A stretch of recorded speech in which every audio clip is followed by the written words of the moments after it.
Boa noite a todos. Eu não tenho muito hábito de trabalhar com microfone, então vamos tentar modular aqui, né? Não deixar nem muito perto, nem muito longe. Tá boa a voz assim? Todos estão ouvindo? Quem está lá no fundo? Porque eu já tenho a voz um pouco alta, né? E tem que controlar, que senão eu coloco o telefone, o microfone assim também, ninguém vê meu rostinho bonito, né? Tá bom assim, gente? Todo mundo está ouvindo bem, sem estrondo, né?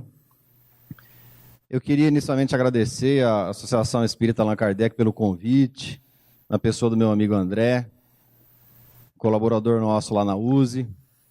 É uma grande honra, um prazer estar aqui pela primeira vez, que há muitos anos atrás, muitos não, né? Alguns, eu comecei minha atividade no Espiritismo na Mocidade Espírita aqui no Kardec. Garotão, né? Não sei ainda, depois gostaria de saber do pessoal se existem as reuniões aqui, eram no domingo de manhã. E garotão, você sabe como é que é, né? Sábado à noite era balada, então chegava com palitinho no olho aqui, mas vinha. E tinha uma turminha muito bacana. Aí, infelizmente, os anos vão se passando, a gente vai perdendo contato. Mas eu guardo essa casa no meu coração, que tudo começou, a doutrina espírita para mim, eu comecei a tentar entender o que era espiritismo aqui nessa casa. Hoje volto com muito orgulho e pretendo colaborar na medida das nossas parcas possibilidades no entendimento da doutrina de Jesus, que é o que nós vamos falar aqui hoje. Vamos falar de evangelho, que acho que foi um assunto que nunca ninguém tocou aqui, né? De repente alguém fala, nossa, vai falar de evangelho de novo? Se a gente começar a falar de evangelho hoje e terminar, deixa eu me alocar aqui no palco. Onde que fica melhor? Aqui, né? Na frente, fico muito em cima de vocês, aqui. Se a gente começar a falar de evangelho hoje, terminar daqui 1500 anos, a gente não vai ter abordado 1/10 ou entendido 1/10 do que a gente deveria. A realidade é essa. Então a gente tenta pegar alguns trechos, algumas passagens e tentando fazer um entendimento e trazer para os nossos dias, né? para o nosso cotidiano. Tem um fato muito corriqueiro, não só aqui em Rio Preto, em qualquer cidade, acho que do Brasil, que a gente se depara muito, né, no trânsito, que são aquelas pessoas que vêm nos pedir alguma coisa, vêm pedir algum trocado. Hoje é muito comum até aquelas pessoas que fazem malabarismos, né, e outras peripécias aí nos semáforos, que tem muita gente que entende que isso também seja uma forma de pedir, né? Uma forma de esmola. Por que eu estou falando sobre isso? Eu confesso para vocês que alguns anos atrás eu tinha muita dúvida em relação a isso. Eu cansei de não abaixar o vidro do carro para não atender o sujeito que vinha até a porta do meu carro para pedir alguma coisa. Por vários motivos. Primeiro, que eu achava que eu estaria colaborando com o suposto vício daquele cidadão. Que, infelizmente, a gente sabe que as pessoas, quando chegam num estágio desse, algum problema psicológico, emocional grave elas têm. Senão elas não estariam ali, né? Estariam junto dos seus, para quem tem familiares, estaria praticando alguma atividade profissional, né? Não estaria ali no farol, ou numa esquina, ou num canto qualquer da cidade aí, esmolando, pedindo um trocado para sobreviver. Ou para comprar droga, ou para tomar pinga. E eu pensava assim, eu falava, não, eu até posso dar, né? Se eu tirar uma moedinha aqui da carteira e der para esse sujeito, isso não vai me fazer falta. Mas eu não vou estar contribuindo com a bebedeira dele ou dela, eu não vou estar contribuindo com o vício dele ou dela. Então, muitas vezes, eu me deparei com esse paradigma e dei as costas àquele irmão. Só anos mais tarde, estudando ou tentando estudar de fato o que Jesus nos ensina, eu pude ter um aclaramento melhor desse conceito, dessa situação. O que eu poderia citar para vocês? Vamos pegar aqui duas passagens pequenas, 2 versículos do Novo Testamento, do Evangelho de Mateus. Mateus 5,42. Jesus diz assim: dai a quem te pedir. Dai a quem te pedir. E não dê as costas, não dês as costas a quem te pedir por empréstimo. O que Jesus está falando? Se alguém te pedir dado, dê. Se alguém te pedir emprestado, empreste. Evangelho de Mateus, capítulo 5, Sermão do Monte, início do Sermão do Monte, capítulo 5, versículo 42. Aí eu começo a refletir, falo, puxa vida, mas será que Jesus pensou direito no que ele estava falando? Ou melhor, será que Jesus realmente disse isso? Tem gente que diz que tem muita coisa na Bíblia que não é real, tem muita coisa na Bíblia que foi colocado, que foi enxertado. Dizem, né? E o pior de tudo é que quem mais fala a respeito é quem menos sabe. A realidade é essa. Mas está lá. Mateus 5,42. Aí eu pensaria assim, bom, Jesus mandou dar, então eu vou dar. Não vou ficar questionando, né? Mas aí vem minha consciência. Mas o sujeito vai pegar aquela esmola lá e vai comprar droga. Eu não estou colaborando com o vício daquele sujeito. Eu estou ajudando, eu estou prejudicando aquela pessoa. Aí eu volto lá no ABC de Jesus. Volto no mesmo Evangelho de Mateus para ficar mais fácil, capítulo 7, versículo 1 em diante. Jesus diz assim: não julgueis para não serdes julgado, pois com a mesma justiça que julgardes, serás julgado. Com a mesma medida que medirdes, serás medido. Aí a coisa já começa a complicar, né? Porque eu estava querendo que Jesus justificasse a minha negativa. Eu estava querendo arrumar uma forma na Bíblia, no Evangelho de Jesus, que justificasse a minha negativa. Não porque aquilo vai me fazer falta, não porque aquele trocado vai me fazer falta, mas porque eu entendo que eu não vou estar fazendo bem àquele cidadão. Pelo contrário, eu vou estar contribuindo com mais mal na vida dele. Mas aí eu venho aqui. E Jesus fala para dar. Dá a quem te pedir, não dês as costas a quem te pedir por empréstimo. Dá. Mas como é que justifica isso? Não julgueis para não ser julgados. Eu já estou julgando o sujeito lá, não estou? Quando eu tiro um trocado da bolsa e dou para ele, eu não estou julgando que aquele trocado vai se converter em droga. Eu não estou julgando que aquele trocado vai se converter em pinga. Eu não estou julgando que aquele dinheiro vai acabar na mão de um traficante. Aí alguém pode me perguntar assim, isso não pode acontecer? Claro que pode acontecer. Ou não. Dinheiro não é bom nem ruim. Dinheiro não faz desgraça de ninguém. Dinheiro é neutro. Bom ou mau uso, o possuidor dele é que vai escolher o que vai fazer. Você pode pegar o teu dinheiro e comprar uma arma para matar alguém, ou uma faca para matar alguém, ou você pode pegar o teu dinheiro e fazer esse dinheiro virar uma cesta básica e dar para uma família carente. Tudo foi adquirido através do dinheiro. Então, se eu jogar uma nota de R$100 aqui em cima da mesa, ela não vai fazer mal para ninguém. Mas e aí? Já me basta isso?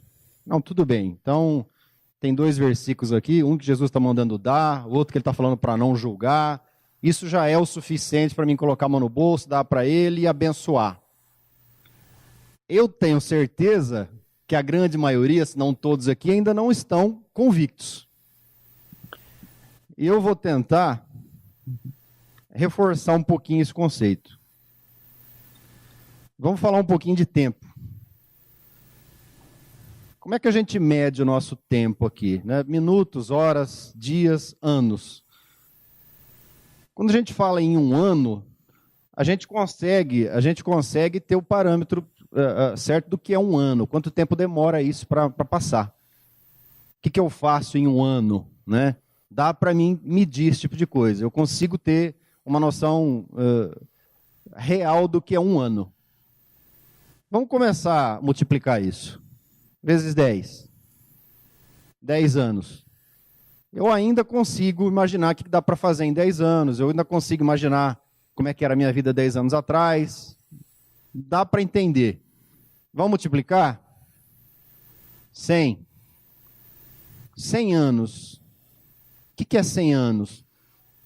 100 anos é uma vida longa, uma vida inteira.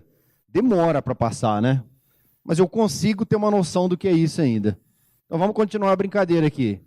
Vezes 10. 1000 anos. Aqui já começa a complicar. Quanto tempo demora para passar 1000 anos? O que dá para se fazer em 1000 anos? Vocês vão entender já por que eu estou fazendo essa brincadeira aqui. Ingênua, mas interessante para a gente entender um conceito. O que dá para me fazer em 1000 anos? Aí já começa a complicar, né? 10 encarnações? Mais ou menos? Quantos McLanche feliz você vai comer em 1000 anos? Bastante, né? Então vamos continuar a brincadeira aqui. Vezes 10. 10.000 anos.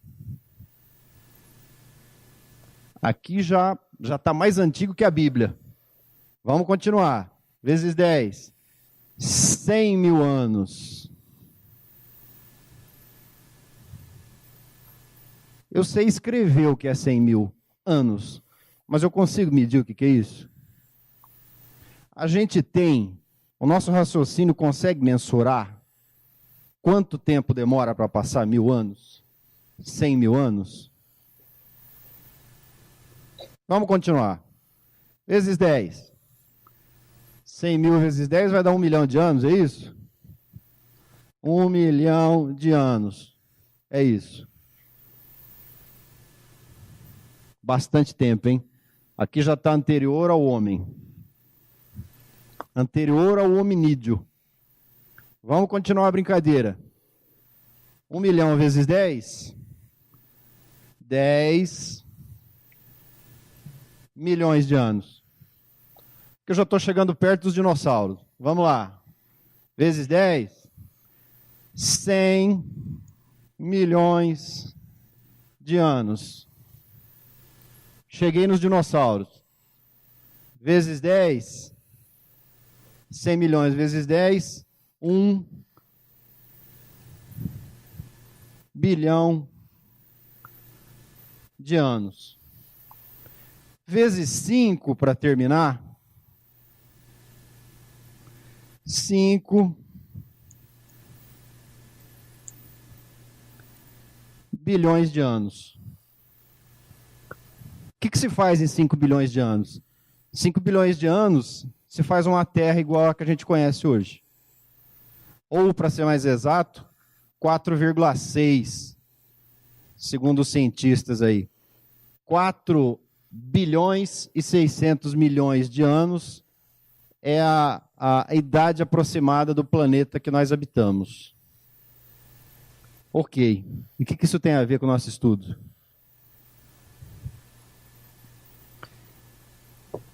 Eu não trouxe o livro. O livro A Caminho da Luz, psicografia de Chico Xavier, ditado por Emmanuel. É um lançamento, né? Foi lançado recentemente, em 1939, e muita gente ainda não teve a oportunidade de ler. Diz, entre outras coisas, que há 4,6 bilhões de anos atrás, Jesus já era o Cristo. Ele diz que há 4,6 bilhões de anos atrás, Jesus construiu a Terra. Ele diz que há 4,6 bilhões de anos atrás, isso, palavras de Emmanuel lá no livro, Jesus coordenou um exército de trabalhadores espirituais na engenharia, fabricando, projetando, criando cada molécula que formaria o nosso planeta. Não só na formação, mas durante os milênios e milhões de anos, trabalhando toda a evolução de todas as espécies do reino mineral, vegetal, animal. Isso está no livro A Caminho da Luz, Emmanuel, Chico Xavier. Por que eu estou falando isso? Aqui fala, eu citei dois versículos de Jesus. Emmanuel, e estou citando Emmanuel porque nós somos espíritas, ou acredito que a maioria dos presentes o seja. Emmanuel é um espírito muito reconhecido e que detém muito crédito. E quem psicografava através dele era só Chico Xavier. Né? E quem estudar a vida de Chico Xavier vai ver que espírito que era aquele sujeito. Né? A grandeza espiritual daquele sujeito. Eles disseram que há 4,6 bilhões de anos atrás, Jesus foi responsável pela formação do planeta. Aí eu perguntaria para vocês, eu tenho condição de questionar algum ensinamento de Jesus? Olha, eu estudo um pouquinho.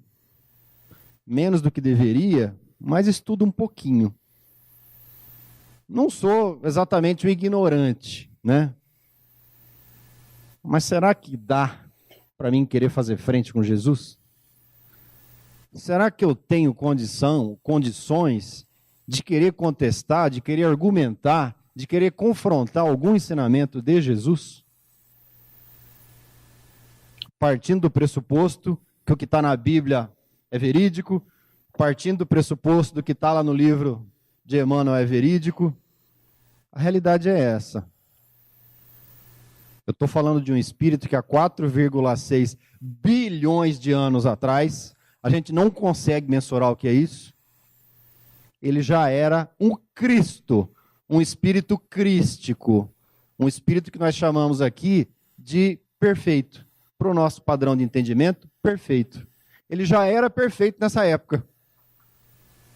E há 2.000 anos atrás, há 4,6 bilhões de anos atrás, ele já era perfeito. Há 2.000 anos atrás, ele deixou algumas coisas para nós. E passaram 2.000 anos, e nós estamos questionando essas coisas. Passaram 2.000 anos, a gente ainda não está conseguindo entender ou ter a percepção exata da mensagem que ele quis nos deixar. Como o tempo hoje é escasso e a gente não pode ficar com muitas delongas, eu vou aqui apresentar uma outra obra para vocês também, muito recente, de 1958, um livro chamado Boa Nova, psicografia de Chico Xavier pelo espírito Humberto de Campos, que depois adotou o pseudônimo de Irmão X, né?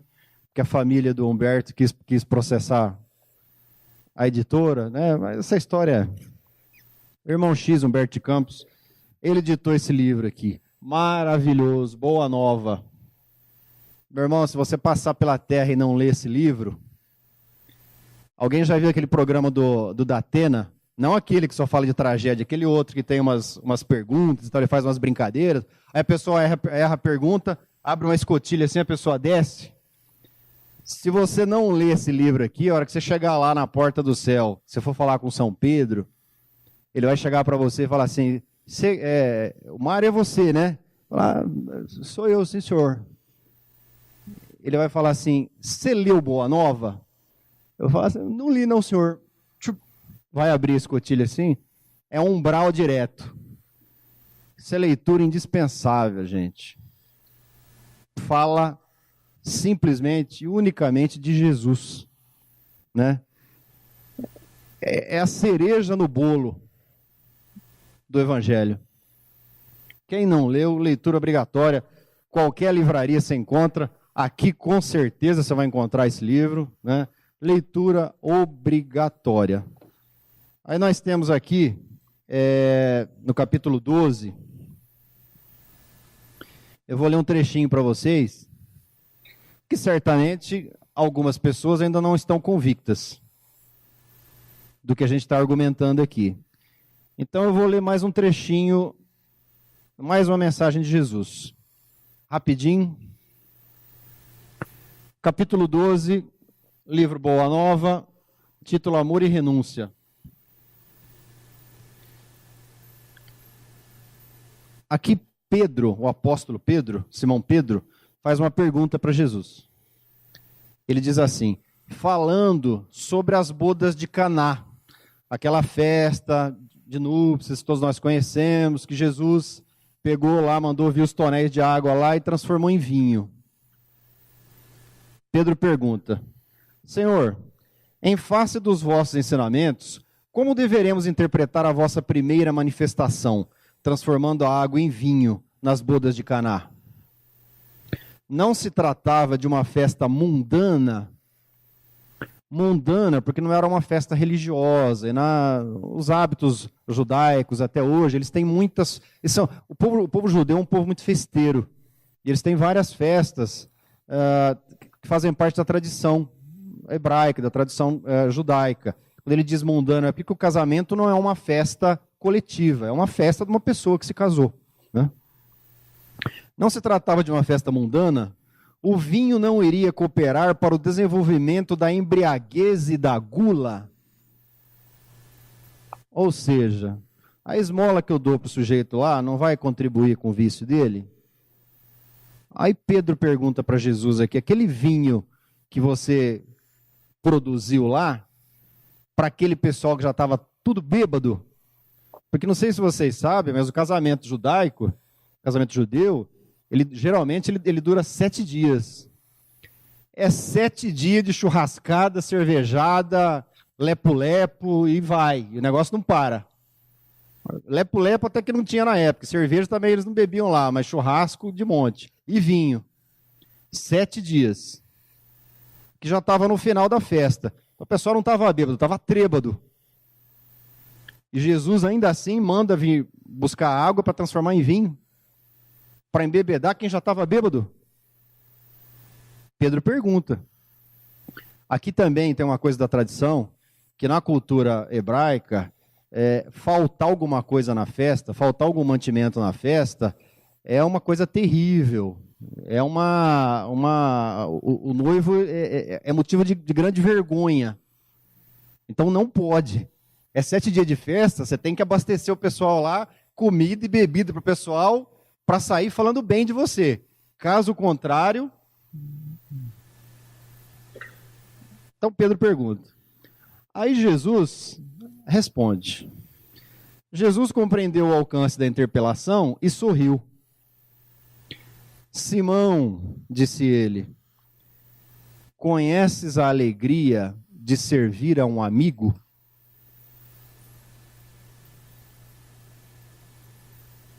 Pedro não respondeu, pelo que o mestre continuou. As bodas de Caná foram um símbolo da nossa união na terra. O vinho, na cultura judaica, tem um outro simbolismo, que nós não temos tempo de abordar aqui, mas ele tem um simbolismo sacro, sacerdotal, que depois virou... ele tomou seu lugar na Eucaristia da Igreja Católica, tudo começou lá. Então o vinho geralmente era tomado e era usado, né, nas festas religiosas. Agora aqui, nessa situação, o vinho não tinha nenhum sentido simbólico, nenhum sentido religioso. Era para o pessoal encher a cara mesmo. As bodas de Caná foram um símbolo da nossa união na terra. O vinho ali foi bem o da alegria com que desejo selar a existência do reino de Deus nos corações. Estou com os meus amigos e amo-os a todos. Os afetos da alma, Simão, são laços misteriosos que nos conduzem a Deus.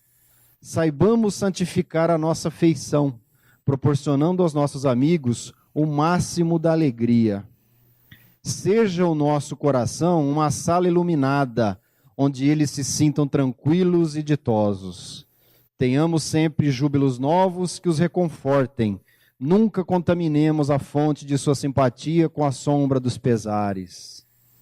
As mais belas horas da vida são as que empregamos em amá-los, enriquecendo-lhes as satisfações íntimas. Voltando à esquina, farol, mendigo, pedinte e uma placa, não dê esmola, dê futuro. Eu penso bem, eu falo, não vou dar esmola não, eu vou dar futuro. Aí eu pego meu celular, ligo para a prefeitura, alô, é da prefeitura? Olha, eu estou com um pedinte aqui, eu acho que eu não vou dar esmola não, eu queria dar futuro para ele. O que eu faço? O máximo que alguém vai falar para você, olha, tem um albergue ali, em tal lugar, tal. Se você quiser levá-lo até lá, aí ele vai lá, toma um prato de sopa, toma um banho, de repente pode pernoitar, no outro dia vai para a rua de novo. É uma questão social, política, isso não acontece só aqui em Rio Preto, então não vamos falar da prefeitura, porque o nosso país é todo assim, né? Pedintes não existem só aqui, existem no país todo, então não é um problema local. Agora, se eu não posso ajudar, ou não quero, é um direito que eu tenho, o que eu vou contribuir? Julgando, criticando, dando as costas. Jesus falando para Simão Pedro, conheces a alegria de auxiliar a um amigo? Quem que é amigo de Jesus? Para Jesus, quem são os amigos dele? Será que Jesus gosta mais de mim do que de vocês? Será que Jesus é mais amigo meu do que de todos vocês que estão aqui? Ou ele vê todos, enxerga todos iguais?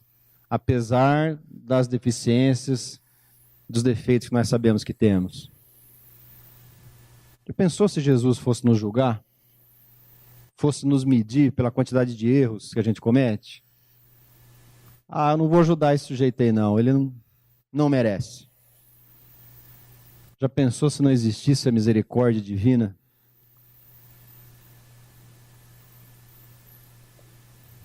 Então, gente, a partir do momento que eu tive a oportunidade de fazer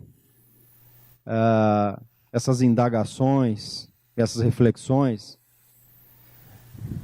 eu cheguei à conclusão que eu até posso dar as costas a quem vier me pedir qualquer coisa. Mas a minha consciência já não vai me deixar mais dormir tranquilo. E esse dar alguma coisa, você pode alencar uma gama enorme de situações. Esse não virar as costas para quem te pede, pode ser para um desconhecido na rua, para um mendigo, para um colega de trabalho, para um familiar que precisa de alguma coisa. Às vezes você pode ajudar, mas fala assim, o sujeito não merece. Posso, mas não quero. O sujeito não merece. E para finalizar, esse livro aqui, Contos e Apólogos, Chico Xavier, também pelo espírito Irmão X, que é o mesmo Humberto de Campos. Ele conta uma história curtinha. Jesus já tinha sido crucificado, né? E Simão Pedro e alguns discípulos estavam lá na Casa do Caminho. Era uma associação beneficente, era uma casa muito humilde, de recursos mínimos, mas que ficava de portas abertas para receber os necessitados. Leprosos, viúvas, crianças e velhos desamparados, não importa a dificuldade. Quem vinha até lá, eles, na medida do possível, eles ajudavam. Só que Simão Pedro, ele tinha um gênio meio forte. E ele coordenava as atividades lá, e num certo dia ele estava daquele jeito, né? E, de repente, chegou uma senhora lá que era muito rica, e teve um revés na vida, e, enquanto muito rica, gostava de pisar nas pessoas, né? E ela teve um grande revés, perdeu tudo que tinha, caiu na rua da amargura, bateu na porta lá da Casa do Caminho. Simão Pedro reconheceu, falou, você, né? Você que fazia tudo aquilo lá atrás, pisava em todo mundo, fazia mal para todo mundo, agora vem aqui me pedir ajuda, que não tem lugar para você não. Gente, Simão Pedro era humano. Jesus é Jesus. Os apóstolos eram humanos. Então eles tinham o direito de errar. Eu posso lembrar que Simão Pedro negou a Jesus 3 vezes. Ou eu posso lembrar que ele pediu para ser crucificado de ponta cabeça, porque ele julgou que não tinha mérito para ser crucificado do mesmo jeito que Jesus. Depende do que eu quero, a forma que eu quero enxergar. e ele bateu com a porta na cara da senhora. Daí a pouco chegou uma outra pessoa, que era um sujeito lá também, muito abastado, poderoso, teve também um revés lá, caiu na Rua da Amargura, foi bater na porta lá se arrastando. Ele olhou para o sujeito, você, né? Tá vendo como é que o mundo dá volta? Olha o julgamento. Tá vendo como é que o mundo dá volta? Quantas vezes eu precisei de você e você me deu as costas? Agora eu não tenho obrigação de te ajudar, não. Falou isso. Estava encerrando o expediente, lá às 6 horas da tarde, na pôr do sol. Ele fechando a porta, chega uma figura, encoberta em trajes, encoberta em farrapos.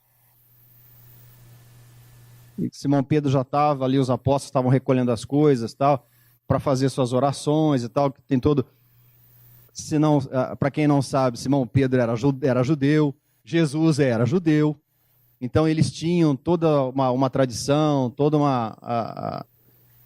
os cultos que eles faziam diariamente, tinham horário certo para tudo. Então, terminava as atividades da Casa do Caminho, eles iam fazer as práticas usuais. E aí a porta fechando, chega um sujeito lá, devagarinho, vestido como um mendigo, ou desvestido como um mendigo, né? Coberto de farrapos. Ele já olha para o sujeito assim e fala, meu irmão, você viu que hora que é? Nós ficamos o dia inteiro de porta aberta aqui, estamos cansados. Simão já estava daquele jeito. Estamos cansados, tem outras coisas para fazer. Faz o favor, volte amanhã. Aí ele olha no sujeito, vê que o sujeito não vai embora, e ele se volta assim para dar outra bronca. E ele começa a perceber chagas no sujeito, nas mãos e nos pés. Aí eu peço para vocês usarem a criatividade. Quem vocês acham que era o mendigo?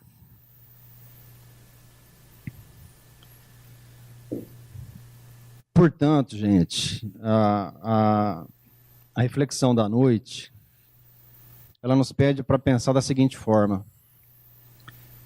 não cabe a mim querer julgar quem quer que seja, mas pode caber a mim, está dentro da minha alçada, tentar ajudar.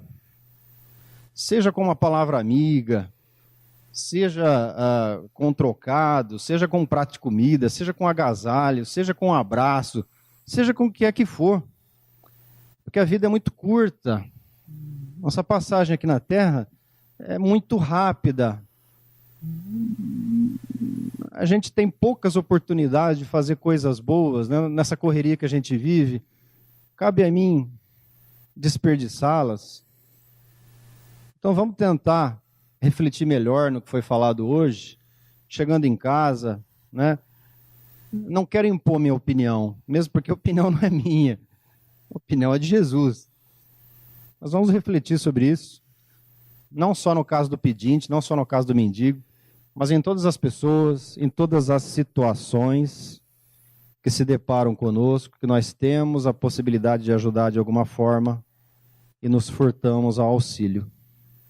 Se nós lembrarmos dessa última historinha que eu contei e concluirmos que aquele pedinte, aquela pessoa que eu dou as costas, pode ser Jesus solicitando meu auxílio, talvez eu pense 2 vezes em não fazê-lo.